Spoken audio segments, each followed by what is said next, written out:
নমস্কার বন্ধুরা, সবাইকে খুশমেজাজের তরফ থেকে শুভ নববর্ষের প্রীতি, শুভেচ্ছা, অভিনন্দন। আজকের রেসিপি শুক্তো। শুক্তো বানানোর জন্য আমি এখানে নিয়েছি আলু, রাঙা আলু, সজনে ডাঁটা, কাঁচকলা, বেগুন ভালোভাবে কেটে ধুয়ে রেখেছি। আর অন্যদিকে উচ্ছেগুলো ভেজে রেখেছি। এবার একটা মশলা তৈরি করে নেব।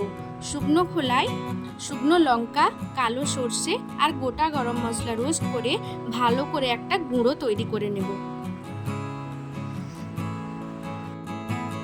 এরপর বড়িগুলো ভেজে নেব। প্রথমে বড়িগুলো আমি একটু শুকনো খোলায় নেড়ে নিই, তারপরে তেলে দিই, তাহলে একটু তেলটা কম লাগে। এরপর একে একে কেটে রাখা সবজিগুলো ভালো করে ভেজে নেব। প্রথমে বেগুনটা হালকা করে ভেজে তুলে রাখবো। এখানে বলে রাখি, আমি পরে গাজরটাও অ্যাড করেছিলাম। আপনারা আপনাদের পছন্দ মতন সবজি নিতে পারেন। অনেকে পেঁপে, শিম আরও অনেক কিছু দেয়। আমি আমার পছন্দ মতো সবজি নিয়েছি। এরপর লাল আলু, কাঁচকলা হালকা করে ভেজে ওগুলোও তুলে রেখেছি। সবজিগুলো ভাজতে ভাজতে আদা আর রাঁধুনি দিয়ে আমি একটা পেস্ট তৈরি করব। এরপর কড়াইতে শুকনো লঙ্কা, তেজপাতা, পাঁচফোড়ন দিয়ে বাকি সবজিগুলো দিয়ে ভালোভাবে নাড়াচাড়া করব। বেশ কিছুক্ষণ নাড়াচাড়া করার পর নুন দিয়ে আরও কিছুক্ষণ নাড়াচাড়া করব। একটু ভালোভাবে ভাজা ভাজা হয়ে গেলে পেস্ট করে রাখা মশলাটা, ওই আদা আর রাঁধুনির যে পেস্টটা, ওটা দিয়ে ভালো করে কিছুক্ষণ কষিয়ে নেব। এখানে আমার একটু সবজিগুলো লেগে গেছিলো, তাই একটু জল দিয়ে আমি আরও কিছুক্ষণ কষিয়ে নিলাম।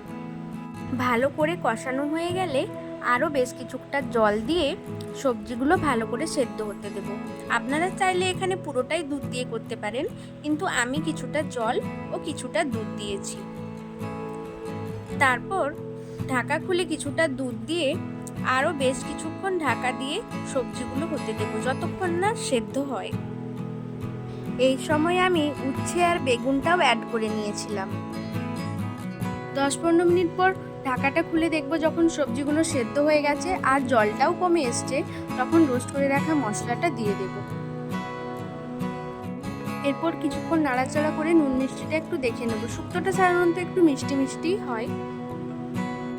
ব্যাস, আর কি, উপর থেকে ভেজে রাখা বড়িগুলো দিয়ে উপর একটু ঘি দিয়ে নামিয়ে নিলেই রেডি শুক্তো। এবার গরম ভাতের সাথে পরিবেশন করলেই হলো। যারা তেতোটা একটু কম খান, তারা উচ্ছেটা নামানোর একটু আগে অ্যাড করে নামিয়ে নেবেন। একবার এই রেসিপিটা বাড়িতে ট্রাই করে আমাকে জানান আপনাদের কেমন লাগলো। আজকের মতো টাটা।